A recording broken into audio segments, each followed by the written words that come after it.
Livro Entendendo a Reintegração, sobre a reintegração e a teurgia, escrito por Saulo Lopes. Capítulo 1, sobre o tempo, causa e propósitos. Deus não pode ser entendido por completo, mas pode ser ligeiramente alcançado pela mente humana como uma realidade transcendental, passível apenas de ser palidamente entendida como realidade intelectual e espiritual. A Terra, conhecida como o mundo humano, não foi o primeiro mundo criado com seres inteligentes e livres em arbítrio. Isso fica claro no livro de Gênesis, capítulo 1. Há um tempo passado infinito que possui sua própria história. O tempo. Quando procuramos o termo tempo em enciclopédias e similares, encontraremos uma definição similar a essa. Tempo é a duração dos fatos. É a maneira como contabilizamos os momentos, sejam em horas, dias, semanas, séculos, etc. No cotidiano, o uso da palavra é basicamente empregado para determinar a duração dos acontecimentos. Entretanto, o tempo também é uma grandeza física, considerado uma das dimensões do universo em que vivemos. O tempo é uma dimensão do universo em que vivemos. Na chamada física clássica, o universo seria composto por 3 dimensões. Entretanto, a física moderna mostra o universo com 4 dimensões, 3 dimensões de espaço e a 4ª de tempo. Portanto, na física moderna, o espaço e o tempo não são completamente diferentes. Ao contrário, estão profundamente ligados, criando-se a denominação espaço-tempo para demonstrar como são indissociáveis. O que precisamos compreender de certo é que existe um momentum da formação do universo e que o tempo só tem existência e importância humana real a partir deste evento único, que é a formação do nosso sistema solar habitável. Tudo o que se passa antes da criação do universo entendemos como eternidade passada, que existiu e existe em Deus e para Deus. Seus segredos não foram revelados por completo. Assim também é com o tempo do futuro, que entendemos como eternidade futura, que só a Deus pertence e que também não foi revelada por completo aos homens, apenas em partes, por profecias e alegorias, razão pela qual sabemos que seremos restaurados e viveremos eternamente nele e para ele. Neste tempo chamado Tzimtzum, contração, até no tempo chamado Bereshit, no princípio, houve a criação ou emanação de todos os anjos, arcanjos, serafins, tronos, principados, potestades e seres espirituais. Neste primeiro mundo, que chamarei de mundo da emanação, existiram e ainda existem suas próprias leis, preceitos e mandamentos. Cada criatura espiritual foi criada para um propósito, ou seja, para trabalhar e executar a vontade de Deus. Assim, na perfeita execução do trabalho, os seres emanados mostrariam sua devoção e amor ao Criador, que mesmo não necessitando de nada nem de ninguém, emanou seres que ganharam a honra e o privilégio de fazerem parte da criação por graça e amor de seu perfeito Criador. Deus é em sua totalidade único.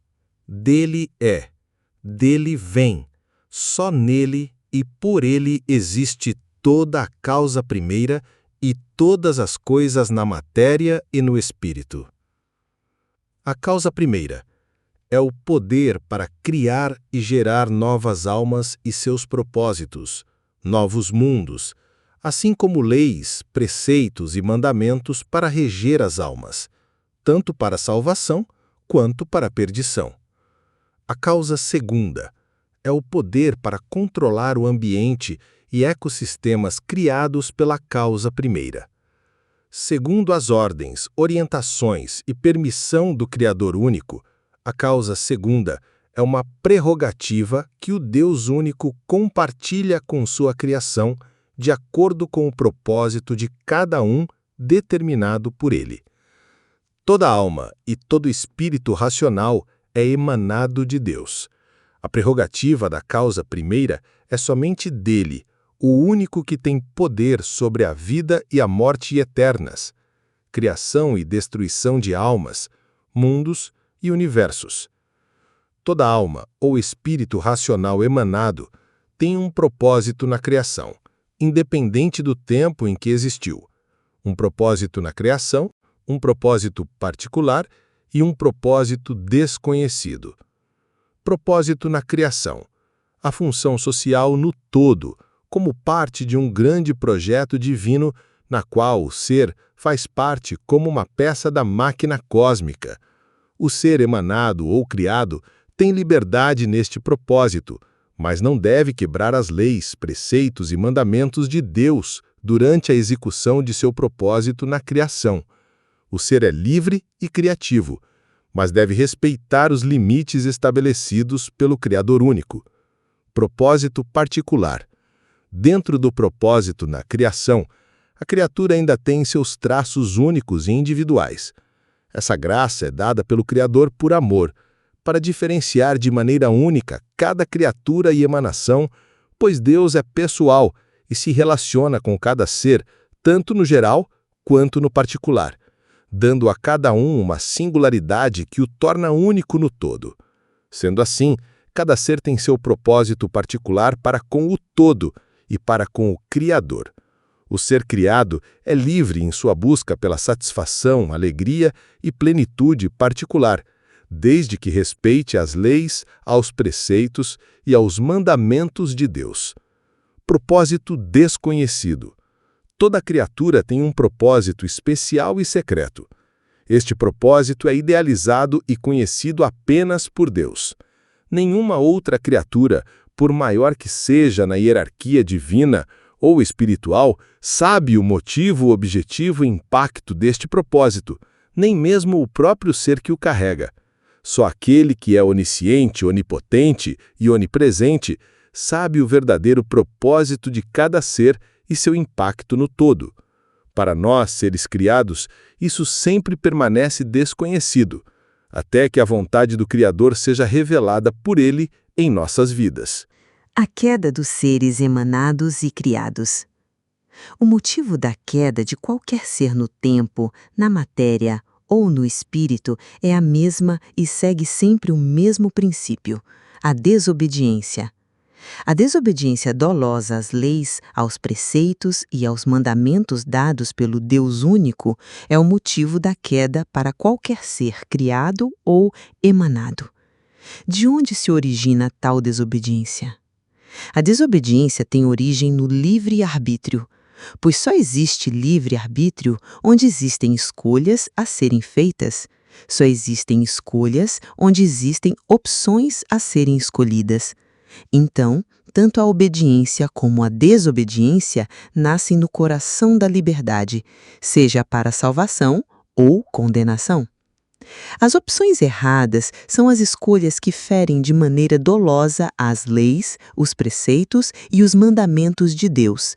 Logo, só existe pecado/prevaricação se existir leis, preceitos e normas. 1 João 3 e 4. Todo aquele que pratica o pecado transgride a lei. De fato, o pecado é a transgressão da lei. Por esse motivo, é mister saber que o pecado nasce do pensamento mau, que gera o mau desejo e culmina na má ação. Estes são os 3 níveis do pecado: pensamento, desejo e ação. Esses 3 níveis são filhos da ignorância, preconceito, intolerância, ambição e do erro. Tiago 1, 13 e 15. Ninguém, sendo tentado, diga, de Deus sou tentado, porque Deus não pode ser tentado pelo mal, e a ninguém tenta. Mas cada um é tentado quando atraído e enganado pela sua própria concupiscência. Depois, havendo a concupiscência concebido, dá à luz o pecado, e o pecado, sendo consumado, gera a morte. O pecador geralmente ignora seu chamado e propósito. Não tolera autoridades, correções e outros seres que não sejam iguais a ele no pecado. Para ele, todos os outros são ingênuos, incultos e covardes, pois não se revoltam contra as leis, os preceitos e os mandamentos de Deus. No fim de tudo, o pecador quer ser como Deus, intocável, acima das leis, criador de sua própria vontade e propósito, dono da causa primeira. Mas somente o Deus único é vida, luz e virtude. Quanto mais o pecador tenta ser independente de Deus, mais ele caminha para longe da vida, luz e da virtude. A queda de um anjo. Os acontecimentos da queda dos anjos não são tão claros, mas podem ser entendidos com o uso didático e poético de simbolismos e alegorias. A primeira queda ocorreu no mundo celestial, dentro dos portões espirituais, na sala do trono de Deus. Aquele que possuía o título de portador da luz olhou para o trono de Deus e, por um breve momento, pensou em como seria ocupar aquele santo lugar. Toda honra, glória, sabedoria e poder ao seu dispor e comando. Este breve pensamento, ao invés de ser repreendido e descartado, foi alimentado e nutrido. Cada vez que ele adentrava na sala do trono, este pensamento voltava em sua mente. Por tanto alimentar tal pensamento, este desceu ao seu coração e passou a transformar em vontade e desejo real aquilo que outrora fora apenas um delírio imaginativo. A vontade criou raízes em sua mente e o desejo crescia no centro do seu ser. A vontade proibida era agora seu tesouro, e ele pouco a pouco chegava mais perto do trono. O tocava de leve, depois ousava tocar e acariciar com mais intensidade, e quando a sala estava vazia, ele se sentava e se imaginava sendo adorado e obedecido, criando almas, propósitos, universos e mundos, novas leis, preceitos e mandamentos. Ele com certeza seria como Deus, ou ainda melhor.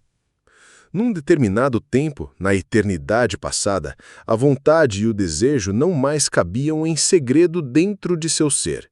Havia chegado o tempo e a hora da ação. "Basta!" gritou no fundo de seu coração e da sua mente.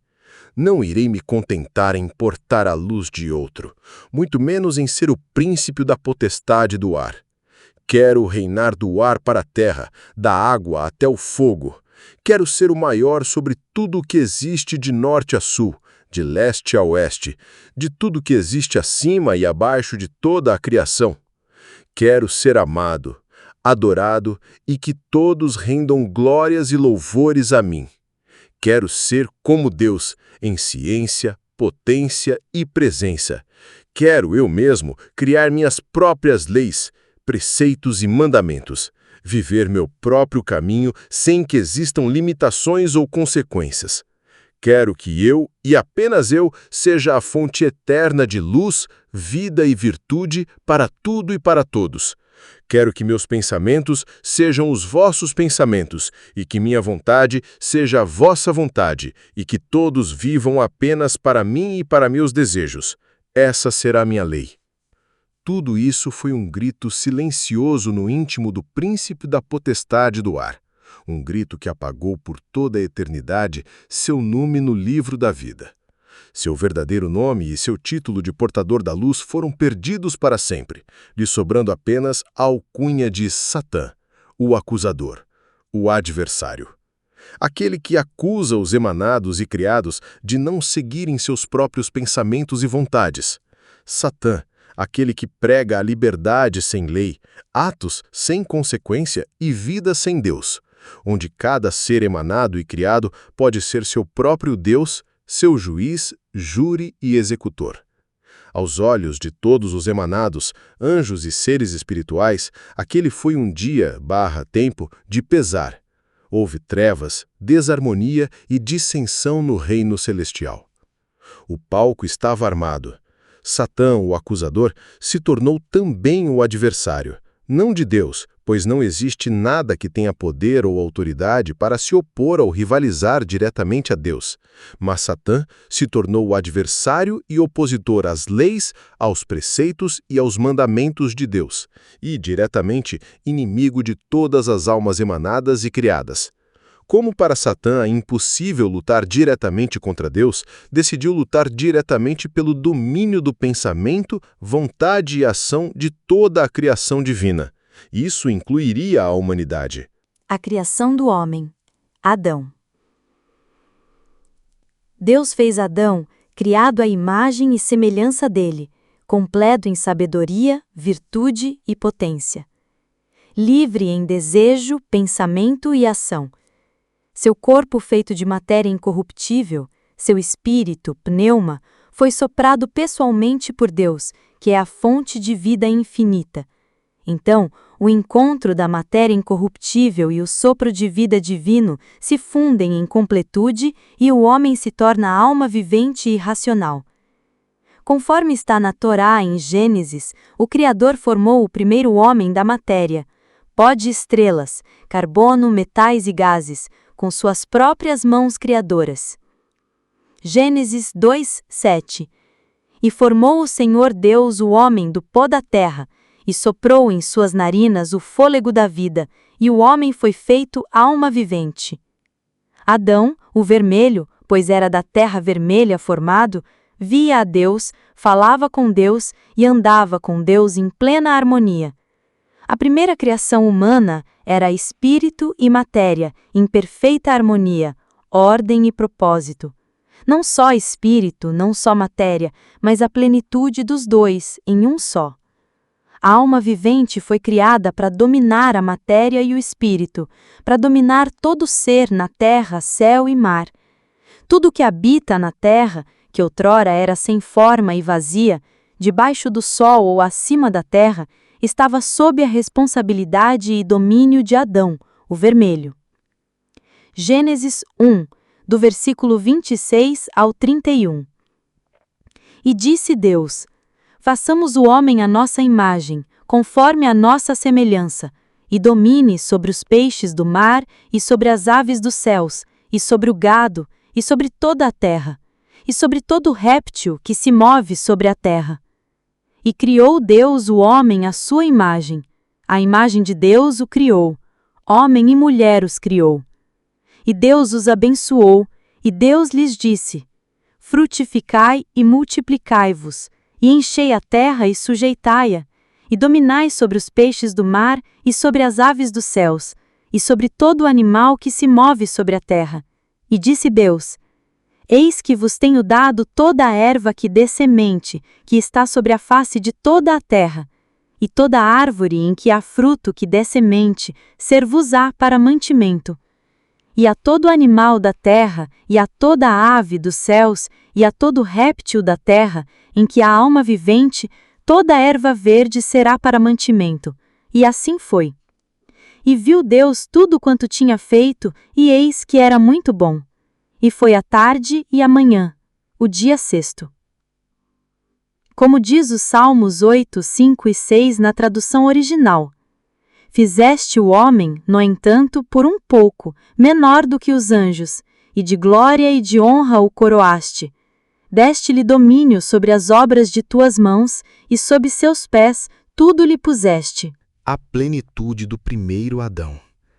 Aqui, abrirei uma explicação da plenitude de Adão, para que não existam dúvidas da virtude e do merecimento do primeiro homem, para que ninguém pense que eu ou você seremos melhores que Adão, ou que qualquer outro seria mais apto ou digno de ser o representante da humanidade. Todo poder, sinais e prodígios nas Sagradas Escrituras é o poder de Deus dado a homens para executar sua vontade na terra. O poder sagrado dado por Deus é uma provisão para tempos e situações adversas, onde o homem necessita de fazer algo que pareça impossível ou não natural à sua habilidade latente. Adão era investido de poder para dominar a terra e todos os seres vivos que nela habitavam. Tinha o poder de dominar, guardar e zelar de tudo que Deus criou no Éden. Adão foi criado e investido para dominar e zelar, por um mundo perfeito, ordeiro e pleno em vida. O segundo Adão veio para salvar, vivificar e reintegrar um mundo perdido, caótico e fatalmente doente. O primeiro era alma vivente, natural e terreno. O segundo é vivificante, espiritual e celestial. Tome um tempo e leia sobre o poder de Deus dado aos homens para a sua obra. Leia sobre a vara de Arão se torna uma serpente, Água se torna sangue, em Êxodo 7. Acompanhe a abertura do Mar Vermelho, em Êxodo 14. A serpente de bronze, em Números 21, 6-9. Sobre o sol e a lua pararem, em Josué 10, 12-14. Sobre o menino voltar a viver, em 2 Reis 4, 32-36. Também leia sobre alguns dos milagres de Yeshua. Sobre a água transformada em vinho, em João 2, de 1-11. A pesca miraculosa, Lucas 5, de 1-11. Jesus ressuscita um jovem em Naim, em Lucas 7, de 11-17. E acalma a tempestade, em Lucas 8, 22-25. Leia sobre a multiplicação de pães e peixes, em João 6, 5-14. E sobre Jesus caminhar sobre as águas, em João 6, 16-21. Jesus, ou no hebraico original Yeshua, deixou claro que milagres são para aqueles que fazem a vontade de Deus. Marcos 11, 23-26. Porque em verdade vos digo que qualquer que disser a este monte, ergue-te e lança-te no mar, e não duvidar em seu coração, mas crer que se fará aquilo que diz, tudo o que disser lhe será feito. Por isso vos digo que todas as coisas que pedirdes, orando, crede receber, e tê-las eis. E quando estiverdes orando, perdoai, se tendes alguma coisa contra alguém, para que vosso Pai que está nos céus vos perdoe as vossas ofensas. Mas se vós não perdoardes, também vosso Pai que está nos céus vos não perdoará as vossas ofensas. Em João 14, 11-17, está escrito: Creiam no que lhes digo, eu estou no Pai, e o Pai está em mim. Se vocês não creem por causa das minhas palavras, creiam pelo menos por causa das coisas que eu faço. Eu afirmo a vocês que isto é verdade. Quem crê em mim fará as coisas que eu faço, e até maiores do que estas, pois eu vou para o meu Pai.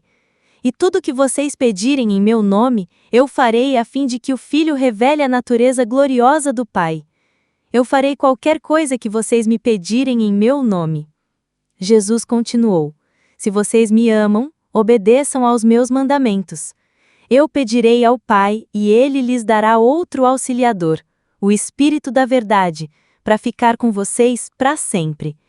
O mundo não pode receber esse Espírito porque não o pode ver, nem conhecer, mas vocês o conhecem, porque ele está com vocês e viverá em vocês.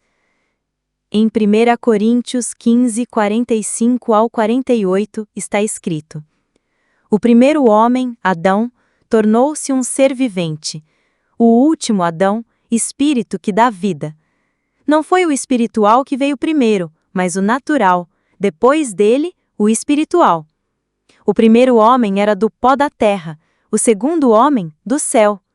Os da terra são semelhantes ao homem terreno, os que são do céu, ao homem celestial. Então o próprio Yeshua revela que todos poderiam fazer coisas semelhantes a ele, pois através dele seria revelado a natureza gloriosa do Pai, mas somente para aqueles que nasceram de novo da água e do Espírito e que obedecem às suas leis, preceitos e mandamentos. A primeira queda da humanidade. A queda do homem se dá àquele criado da terra vermelha, a criatura que representaria todos de sua espécie, o melhor entre os melhores, o pai de toda a humanidade, o rei terreno de toda a matéria, aquele que foi criado para dominar tudo que existe na terra e proteger o Éden de todos os seres espirituais caídos, do mundo celestial para o mundo do reino do homem. Deus fez Adão, aquele que tinha por dever cuidar, zelar e dominar a matéria perfeita, o paraíso chamado Éden. A primeira queda teve início quando o guardião da humanidade e sua auxiliadora começaram a dar ouvidos ao mau intelecto do principal espírito caído. Adão tinha total capacidade de resistir e, por vontade própria, afastar-se de qualquer influência do mau espírito, pois seu acesso a Deus era ilimitado E, pessoalmente, na virada do dia, Deus comungava com ele face a face. O casal primordial tinha pleno poder para afastar a serpente de sua morada e de seus pensamentos. Tinha poder para dominar e calar a serpente. Mas resolveram ouvi-la e, por ser astuta, a serpente criou uma necessidade irreal, a de ter conhecimento sobre o bem e o mal, e de ser como Deus, conhecedor de tudo.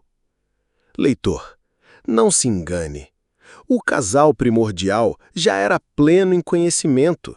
Eles tinham livre acesso ao Pai de toda a ciência.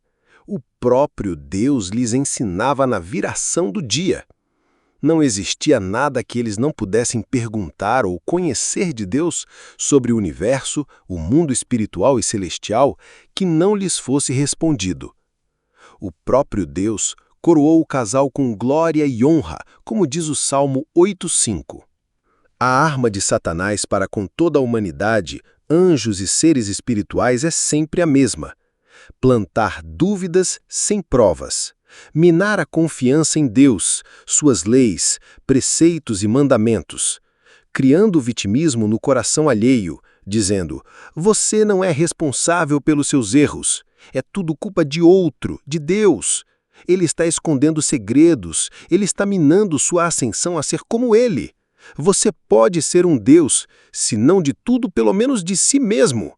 Seja seu próprio Deus, não se submeta a outro. O casal primordial, que no Éden era o representante legal e moral de toda a humanidade na criação, o pilar de ligação com Deus, este casal, na sua obediência, sustentava a matéria incorruptível e ligava em harmonia o mundo físico da matéria ao mundo espiritual. O primeiro casal era o pilar de sabedoria, força e beleza, coroado de honra e glória, que representava toda a alma humana que ainda viria a existir. Mas, dando ouvidos à serpente, prevaricou e pecou.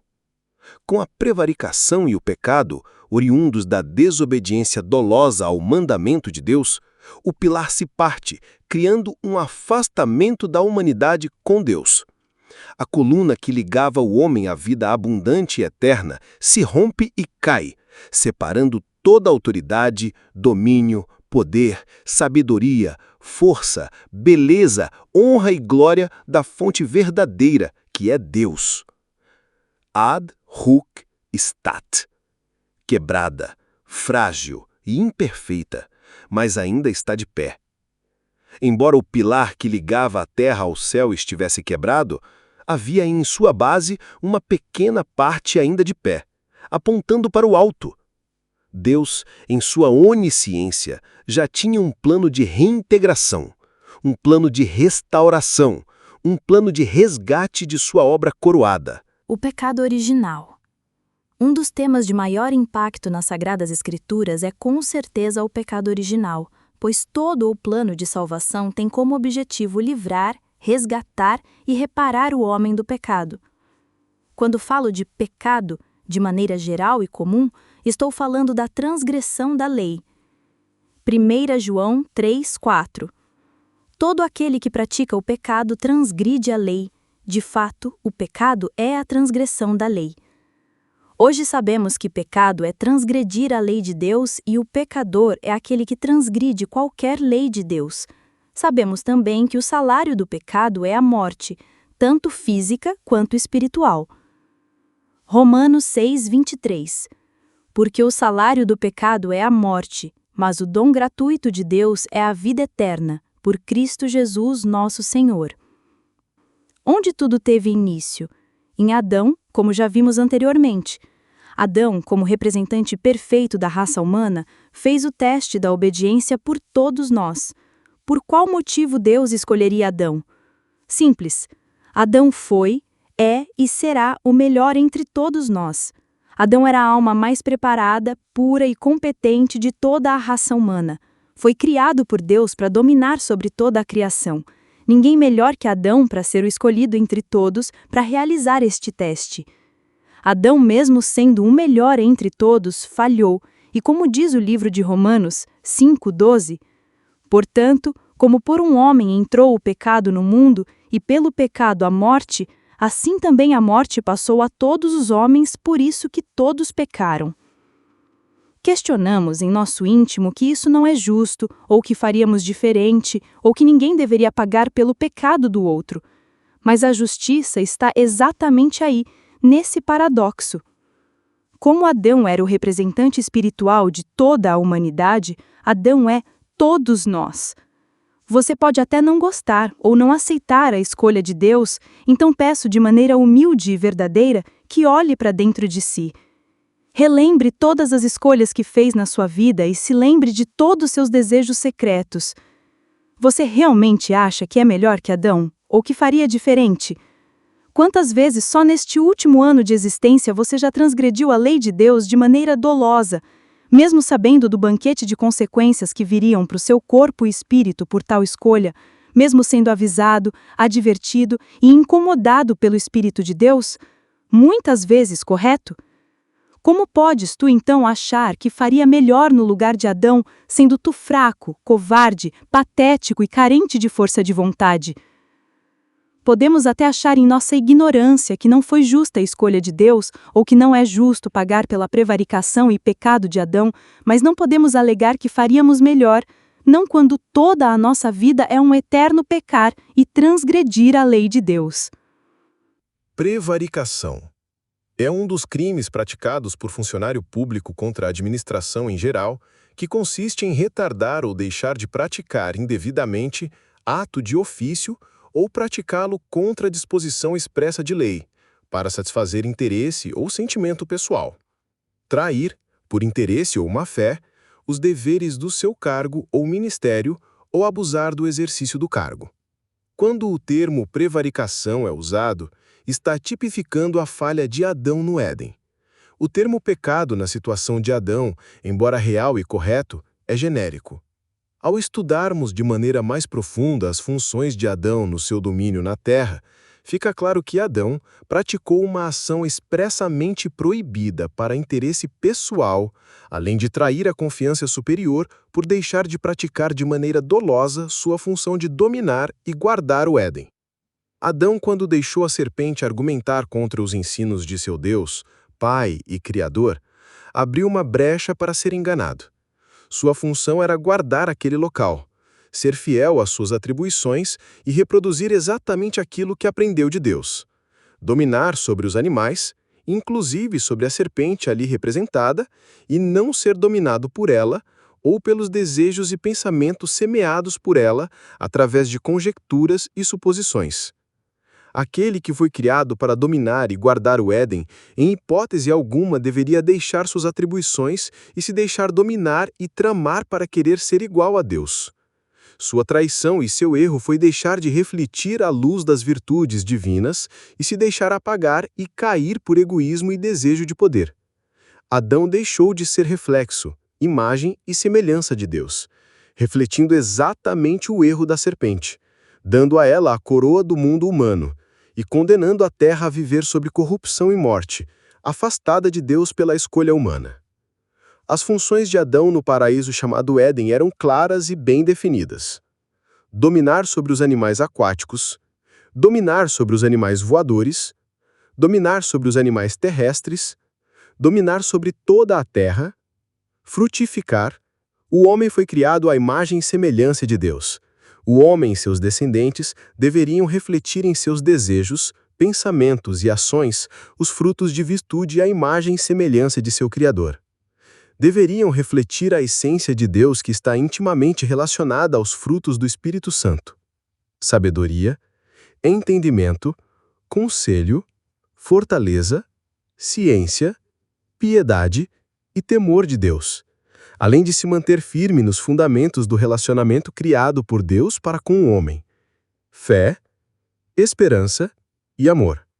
Multiplicar, encher a terra, sujeitar a terra, lavrar o paraíso, guardar o paraíso, comer de toda a árvore do paraíso, inclusive da árvore da vida, não comer da única árvore proibida, a árvore do conhecimento do bem e do mal. Uma análise mais detalhada da criação, atribuição e queda de Adão no Antigo Testamento e no Novo Testamento nos permite várias interpretações diferentes em alguns detalhes. Isso se intensifica se estudarmos no original aramaico, hebraico e grego.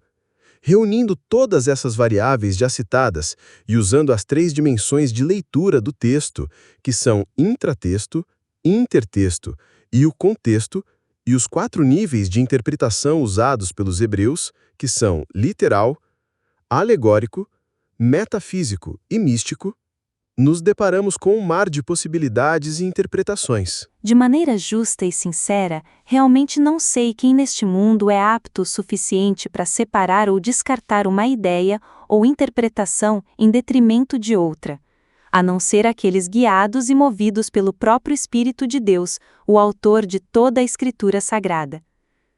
Voltando ao pecado original, devemos entender as consequências para toda a criação de Deus no mundo da matéria, pois foi ali, na prevaricação e pecado de Adão, que toda a natureza no mundo da matéria se tornou corrupta, impura e mortal. Perdemos nossa ligação direta com o Criador. Perdemos nossa autoridade sobre os seres que habitam nosso mundo e nossa realidade. Demos o controle deste mundo que nos pertencia para Satã, o inimigo de nossas almas. A humanidade agora é apenas uma pálida sombra da glória da qual tinha sido criado. Mas nem tudo estava perdido. Havia um plano divino para reintegrar novamente o homem com Deus e ligar novamente a humanidade ao seu verdadeiro lugar na criação. Algo maravilhoso seria revelado, mas apenas para aqueles que têm olhos para ver e ouvidos para ouvir, pois tudo foi velado em símbolos, parábolas e alegorias. O reintegrador está na descendência da mulher, no sacrifício provido por Deus no lugar de Isaque, na bênção às nações através de Abraão, no sangue do cordeiro pascal no umbral da porta dos hebreus no Egito, na serpente de bronze levantada no deserto, o Emanuel nasceu da Virgem, na restauração vinda da casa de Davi, no leão de Judá, no Filho do Homem, na pedra angular, no pão da vida, no Logos que se fez carne, etc. O Espírito Crístico. Novamente aqui falo por símbolos, parábolas e alegorias, pois a sabedoria divina é perfeita, mas meus conhecimentos e capacidade não os são. Então, para arranhar a superfície deste conhecimento perfeito e divino, tenho que usar tais artifícios de pensamento e argumentação. Quando falo sobre o Espírito Crístico, estou me referindo ao Espírito do Messias, Jesus Cristo de Nazaré, ainda não encarnado. Jesus Cristo, que existe desde a eternidade, junto ao Pai e ao Espírito Santo, tem como objetivo, após a queda da criação humana, religar o homem caído ao Deus único, que é a junção das 3 pessoas da Trindade, que é o Criador Pai, Salvador Filho e Consolador Espírito Santo, que juntos e em perfeita harmonia é o único Deus. Yod, Rei, Vav, Rei. O Espírito Crístico é Jesus, o Cristo, colocando o plano da salvação do Deus Pai em movimento no mundo humano desde Adão até a sua encarnação como Jesus de Nazaré, que é Deus encarnado no mundo da matéria, tempo e espaço. Podemos ver a obra do Espírito Crístico quando vemos a sombra de Jesus Cristo de maneira direta ou indireta em outros homens no Antigo Testamento. Lembrando que a ocorrência ou ação do plano da salvação e reintegração não pode e não está vinculada à nossa percepção. Deus age independente se o percebemos ou não. Mas aqueles mais sensíveis à vontade de Deus percebem que o mundo humano nunca esteve sozinho, abandonado e desprovido da graça de Deus. Embora ninguém consiga ver a Deus e entender seus planos e suas obras diretamente, podemos ver como por um espelho opaco e enigmático, mas com a certeza que Ele nunca nos abandonou e jamais nos deixou sozinhos neste mundo de matéria. Em 1 Coríntios 13:12, porque agora vemos por espelho em enigma, mas então veremos face a face. Agora conheço em parte, Mas então conhecerei como também sou conhecido. Quando digo a sombra de Jesus Cristo, estou me referindo diretamente à sua obra salvadora, redentora, sacerdotal e expiatória. Digo isso pois é evidente que a graça e misericórdia de Deus existe na humanidade desde Adão, assim como a lei de Deus. Logo, lei e graça, graça e lei sempre andaram juntos na história humana pela vontade do Deus único. Adão. Pouco falei sobre Adão antes da queda. Infelizmente, temos menos relatos ainda sobre ele após a queda. Mas não se engane, Adão tem um papel muito importante após a sua prevaricação. Nas Escrituras Sagradas, especificamente em Gênesis 4, vemos Caim e Abel levando ofertas ao Deus único. Quando paramos para pensar em quem ensinou a Caim e Abel a importância e a forma de se fazer ofertas e sacrifícios a Deus como forma de adoração, vemos ali alegoricamente a mão de Adão, que repassou aos seus filhos as leis, os preceitos e os mandamentos que tinha recebido e aprendido diretamente de Deus.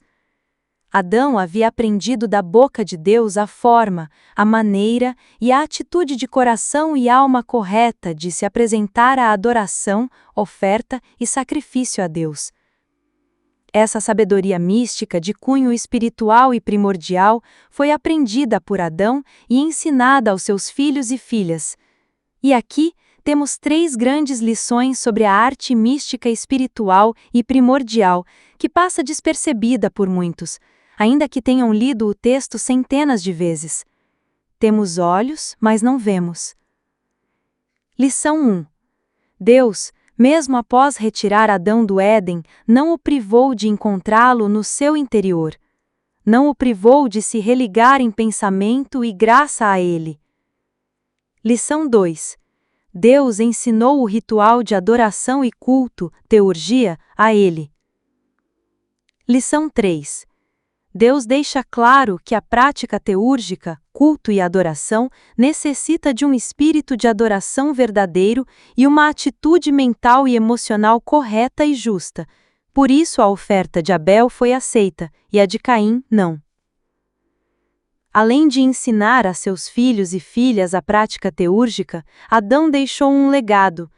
Mesmo após a sua queda, ele não deixou de repassar e ensinar aos seus descendentes sobre Deus e seus mandamentos, e, acima de tudo, da promessa sobre um Salvador que iria, em definitivo, reintegrar o homem a Deus. E onde está o Espírito Crístico trabalhando em Adão? Está no reconhecimento de seu erro, na vontade de ensinar a seus filhos sobre o culto e adoração a Deus, e na preocupação com as gerações futuras, ensinando oralmente tudo o que aprendeu diretamente de Deus sobre suas promessas para com a humanidade. Vemos o Espírito Crístico em todo esse zelo de Adão, na maneira como ele educou e ensinou sua prole. 7. Após a morte de Abel, aquele que ofertou a Deus e foi reconhecido e aceito, Adão clamou por um filho que continuaria o trabalho de seu filho assassinado. Alguém justo e que assumiria o papel de sacerdote dos homens com zelo e amor. Deus concedeu outro descendente no lugar de Abel, visto que Caim o matou por inveja e foi banido. Adão deu ao seu novo descendente o nome de Sete. Este foi instruído, educado e separado para continuar a obra de Deus entre os homens. Sete foi ensinado ouvindo diretamente de seu pai todas as instruções divinas. Aprendeu sobre os mandamentos e sobre a sabedoria divina. A raça humana não poderia ficar sem um sacerdote, alguém que soubesse a arte real sobre a sabedoria espiritual e primordial, sobre o Criador, suas promessas e a reintegração humana com o Deus único. Sete aceitou seu chamado, e em seu tempo a humanidade começou a invocar o nome do Senhor Deus. O uso da arte real e o coração sincero eram parte da rotina humana de trabalho, adoração e convívio social, ao ponto de serem conhecidos como filhos de Deus. Os descendentes de Sete, até Noé, são chamados de filhos de Deus, homens e mulheres separados, educados, generosos e humildes e mansos, instruídos na verdadeira teurgia, confiantes na força, beleza e sabedoria divina, eram de coração sincero na adoração a Deus. Os descendentes de Caim são chamados de filhos dos homens, pois eram escravos de seus próprios desejos, astutos, ambiciosos, vaidosos e orgulhosos de sua própria força, beleza e sabedoria, quando os homens da descendência de Sete começaram a desejar as mulheres da descendência de Caim, o mundo humano caiu novamente em trevas, na mais pura corrupção e pecado. Quando a arte real, a teurgia praticada pelos descendentes de Sete, se contamina com o egoísmo, ganância e a idolatria da descendência de Caim, este conhecimento usado para o mal gera uma linhagem poderosa de guerreiros e místicos que usavam deste conhecimento para seus próprios desejos, vaidade e para controlar as massas. Esses foram os gigantes de sua época. Gigantes em ciência, poder e influência. E essa mistura da arte real com a arte profana do egoísmo humano cria uma geração tão corrompida e pecaminosa que Deus resolveu destruir a terra, pois o coração da humanidade estava totalmente perdido em trevas e fora da dependência de Deus, vivendo apenas de seus próprios desejos e confiando apenas em sua própria ciência, força e sabedoria profana. Apenas uma única família foi poupada, pois encontraram favor aos olhos de Deus. Foi a família de Noé, os únicos que ainda mantinham puros os ensinamentos de Sete e Enoque. Gênesis 6, de 1 a 9. E aconteceu que, como os homens começaram a multiplicar-se sobre a face da terra e lhes nasceram filhas, viram os filhos de Deus que as filhas dos homens eram formosas, e tomaram para si mulheres de todas as que escolheram. Então disse o Senhor: Não contenderá o meu espírito para sempre com o homem, porque ele também é carne. Porém, os seus dias serão 120 anos. Havia naqueles dias gigantes na terra, e também depois, quando os filhos de Deus entraram as filhas dos homens e delas geraram filhos. Estes eram os valentes que houve na antiguidade, os homens de fama. E viu o Senhor que a maldade do homem se multiplicara sobre a terra, e que toda a imaginação dos pensamentos de seu coração era só má, continuamente. Então arrependeu-se o Senhor de haver feito o homem sobre a terra, e pesou-lhe em seu coração. E disse o Senhor: Destruirei o homem que criei de sobre a face da terra, desde o homem até o animal, até o réptil, e até a ave dos céus, porque me arrependo de os haver feito. Noé, porém, achou graça aos olhos do Senhor. Estas são as gerações de Noé. Noé era homem justo e perfeito em suas gerações. Noé andava com Deus. Antes de entrar em Noé, preciso falar sobre o enigmático Enoque. Enoque. Foi Enoque, o sétimo depois de Adão, sacerdote único e especial. Único, pois sua intimidade com Deus era tamanha que ouvia e sentia a Deus o tempo todo, ao ponto de que o próprio Deus andava com Enoque lhe falando e ensinando sobre suas obras. Enoque era tão íntimo de Deus que ele o sentia na matéria e não apenas no espírito, como todos os outros antes dele. Enoque, talvez, foi o único após Adão a sentir a Deus tão próximo, a ter seus sentidos abertos ao ponto de se dizer que ele andava junto com Deus o tempo todo. Não estou dizendo de sentir ou andar com Deus no coração. Estou dizendo de andar na presença de Deus na realidade, no tempo, na matéria e no espaço, ao ponto de sentir fisicamente em cada átomo de seu corpo a presença de Deus e ver em cada partícula criada na matéria o poder e a presença de Deus. Enoque foi o primeiro arauto a proclamar publicamente o juízo de Deus. Judas 1, 14 ao 16. E destes profetizou também Enoque, o sétimo depois de Adão, dizendo: Eis que há vindo o Senhor com milhares de seus santos, para fazer juízo contra todos e condenar dentre eles todos os ímpios, por todas as suas obras de impiedade que impiamente cometeram e por todas as duras palavras que ímpios pecadores disseram contra ele. Estes são murmuradores, queixosos da sua sorte, andando segundo as suas concupiscências, e cuja boca diz coisas muito arrogantes, admirando as pessoas por causa do interesse. Enoque anunciou o juízo breve. A humanidade não o ouviu. Fizeram chacota, zombaram de Enoque e de suas palavras. A humanidade zombou da palavra, zombou do juízo e zombou de Deus, pois a humanidade se tornou ímpia. Pessoalmente, penso que deixamos de entender o verdadeiro significado da palavra ímpio. A impiedade é algo verdadeiramente vil e atroz. É um nível de degeneração espiritual e moral tão profundo que iguala o ser humano aos demônios. Você pode se perguntar, o que torna um ser indemônio? Simples, viver de maneira blasfemadora e dolosa. Um ser que um dia foi instruído e iluminado escolhe viver para insultar a divindade, a religião e o que é considerado sagrado. Seus atos, desejos e pensamentos são para ofender o que é considerado digno de respeito e reverência. O ser que vive por escolha em blasfêmia é um demônio. Mateus 12, 31 e 32. Por esse motivo eu digo a vocês, todo pecado e blasfêmia serão perdoados aos homens, mas a blasfêmia contra o Espírito não será perdoada.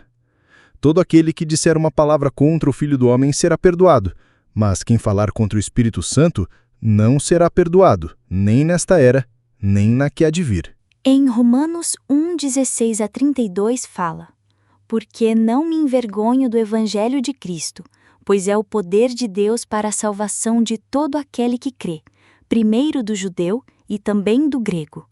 Porque nele se descobre a justiça de Deus de fé em fé, como está escrito: Mas o justo viverá pela fé.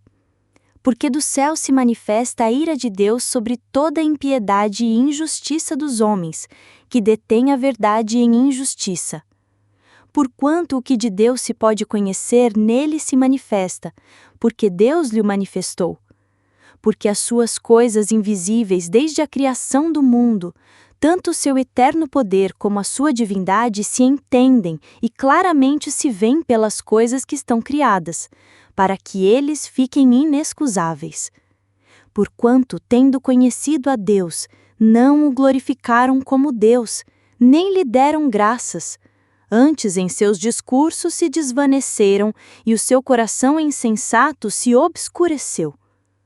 Dizendo-se sábios, tornaram-se loucos, e mudaram a glória do Deus incorruptível em semelhança da imagem de homem corruptível, e de aves e de quadrúpedes e de répteis. Por isso também Deus os entregou às concupiscências de seus corações, à imundícia, para desonrarem seus corpos entre si, pois mudaram a verdade de Deus em mentira, e honraram e serviram mais a criatura do que o Criador, que é bendito eternamente. Amém. Por isso Deus os abandonou às paixões infames, porque até as suas mulheres mudaram o uso natural no contrário à natureza, e semelhantemente também os homens, deixando o uso natural da mulher, se inflamaram em sua sensualidade uns para com os outros, homens com homens, cometendo torpeza e recebendo em si mesmos a recompensa que convinha ao seu erro. E como eles não se importaram de ter conhecimento de Deus, assim Deus os entregou a um sentimento perverso, para fazerem coisas que não convêm.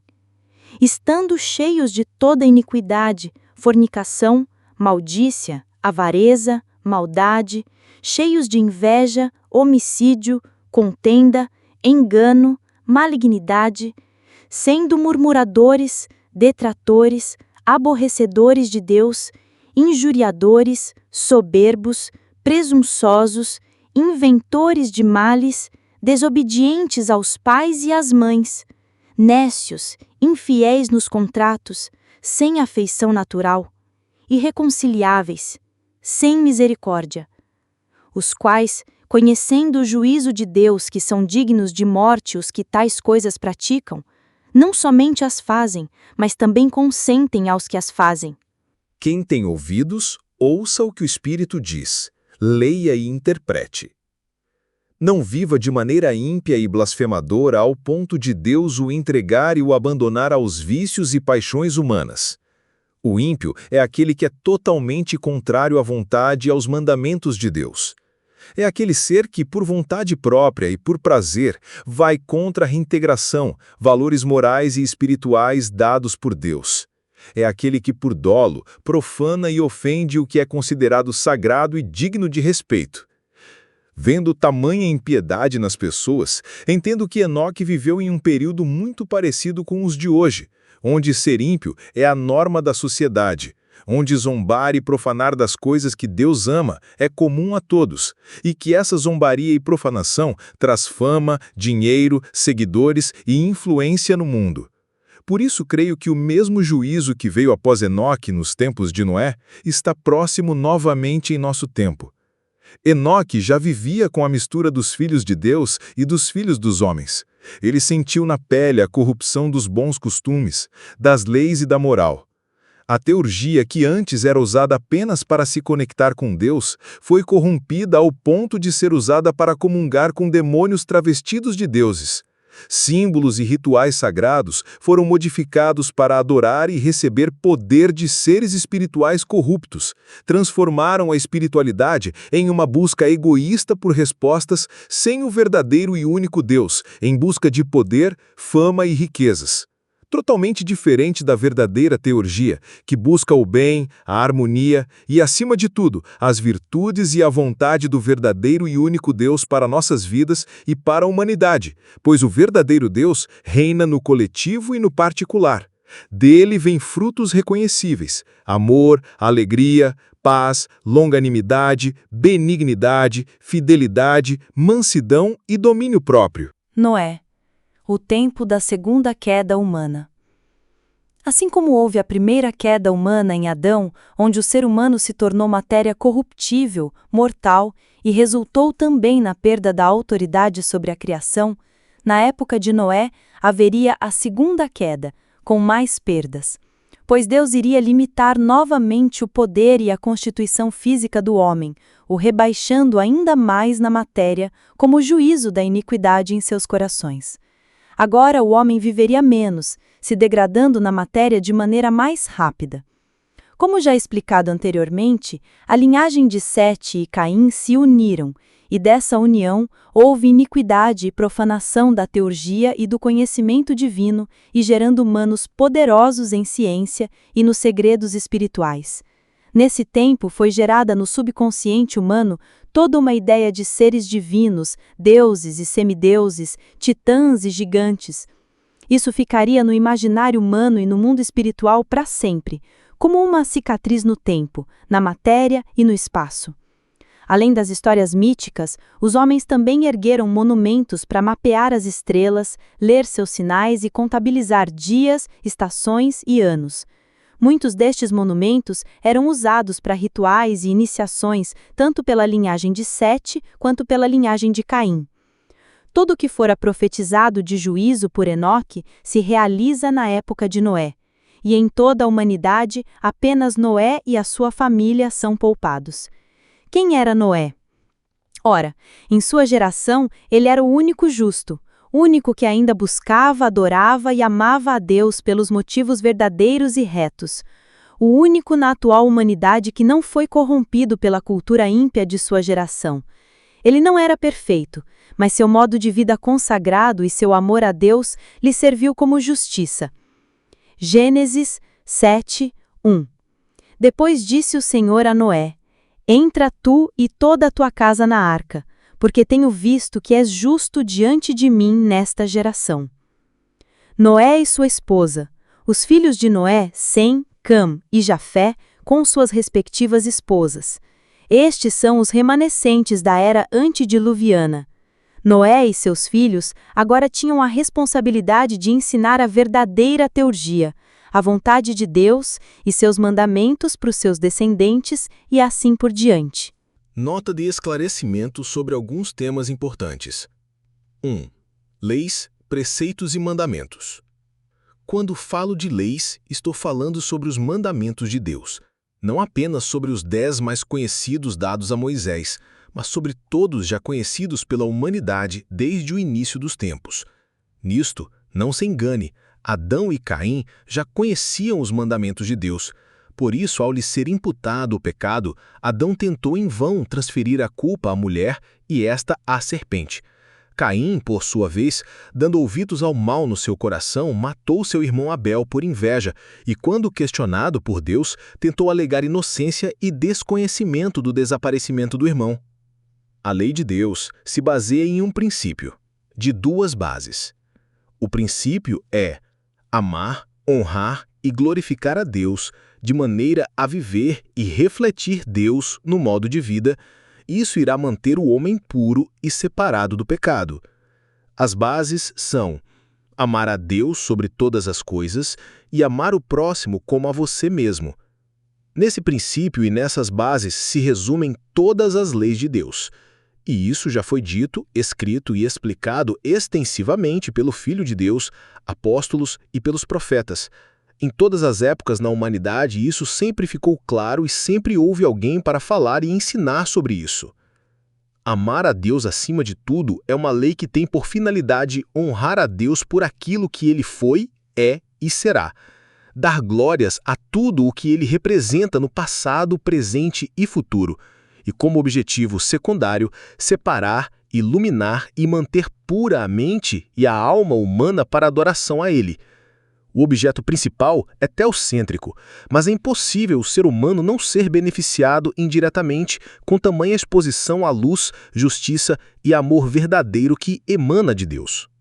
Amar o próximo como a você mesmo tem por objetivo manter a paz, ordem e harmonia entre os homens em sua sociedade e suas vidas diárias. A obediência às leis de Deus protege o homem da influência maligna dos espíritos caídos, pois toda a batalha espiritual ocorre primeiro no pensamento, desejo e na vontade humana, culminando na ação, relevando causa e efeito dos resultados da obediência ou desobediência às leis de Deus. Leia o livro de Deuteronômio para entender melhor as bênçãos e maldições da obediência e desobediência. Entender isso é entender a ciência divina e o funcionamento do mundo espiritual na matéria. Deuteronômio 11, 26 a 28. Eis que hoje eu ponho diante de vós a bênção e a maldição. A bênção, quando cumprirdes os mandamentos do Senhor vosso Deus, que hoje vos mando. Porém, a maldição, se não cumprirdes os mandamentos do Senhor vosso Deus e vos desviardes do caminho que hoje vos ordeno, para seguirdes outros deuses que não conhecestes. Os preceitos são o ensino, a explicação da norma e mandamento.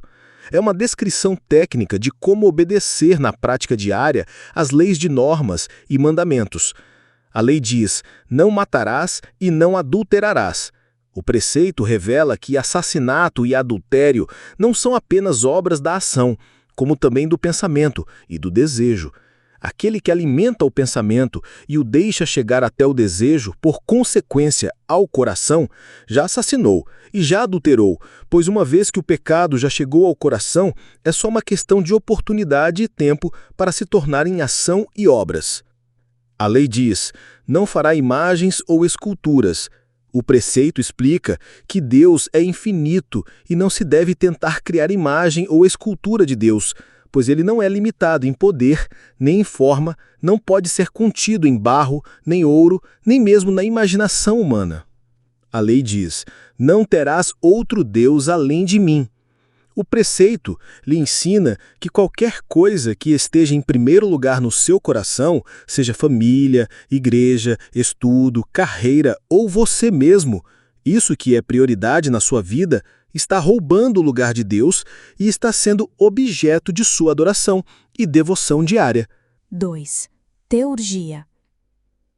A palavra teurgia pode ser dividida em theos, que significa Deus, e a palavra urgia, ou ergon, que significa trabalho.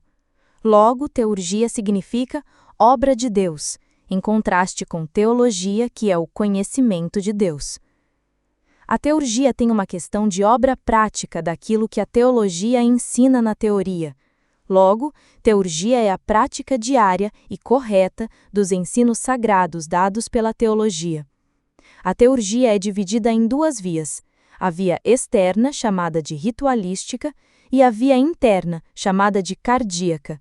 Ambas são totalmente práticas. A via externa, ritualística, é a maneira metódica de realizar procedimentos. Na ritualística, temos os elementos materiais: roupas, instrumentos, ferramentas, fogo, água, pão, vinho, etc. Temos também os elementos simbólicos, e o principal é a mensagem usada através destes elementos. Todo esse processo se chama ritualística e tem por principal objetivo ensinar, instruir, consolidar no dia a dia alguma sabedoria espiritual ou primordial a um ou vários indivíduos que participam do processo. Isso era feito nos altares, em locais de conexão com o divino, locais de experiência pessoal com Deus. Depois, no tabernáculo, templo e hoje nas igrejas ou nas casas. Os mais conhecidos hoje são o batismo e a ceia do Senhor Jesus, mas também temos elementos nos casamentos, funerais, festas bíblicas, ação de gratidão, ação de caridade e na devoção diária no lar.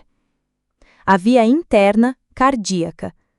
A via cardíaca é a parte que trabalha o coração do homem. São as técnicas sagradas de falar e ouvir a Deus no íntimo do ser. Chamamos isso de meditação na palavra, oração, prece, contemplação, jejum e o perdão. A via cardíaca tem como objetivo afastar o homem dos ruídos mundanos e o aproximar da voz de Deus, com práticas diárias da virtude. A teurgia é a junção da ritualística externa com o trabalho do coração interno, que, quando se juntam, transmitem verdadeiramente uma mensagem e levam o homem a Deus tanto pelos sentidos externos como internos, na teoria e na prática. A teurgia verdadeira é aquela que se vive diariamente com Deus, no devocional, com ritualística diária, ao levantar, comer e ao se deitar, nas ações para com o próximo, nas escolhas dentro da sociedade, é o culto interno no coração e externo na sociedade.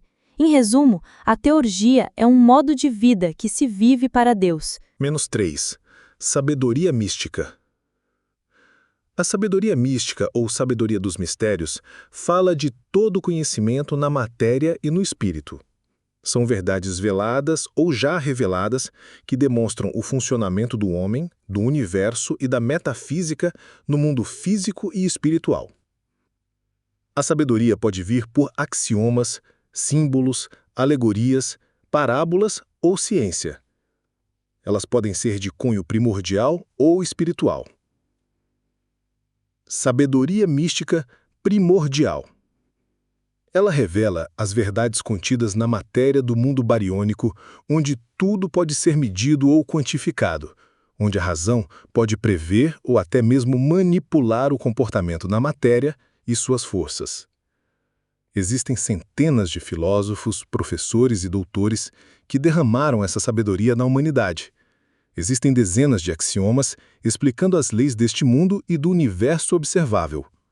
Existe a ciência com suas demonstrações, fórmulas, métodos e análises.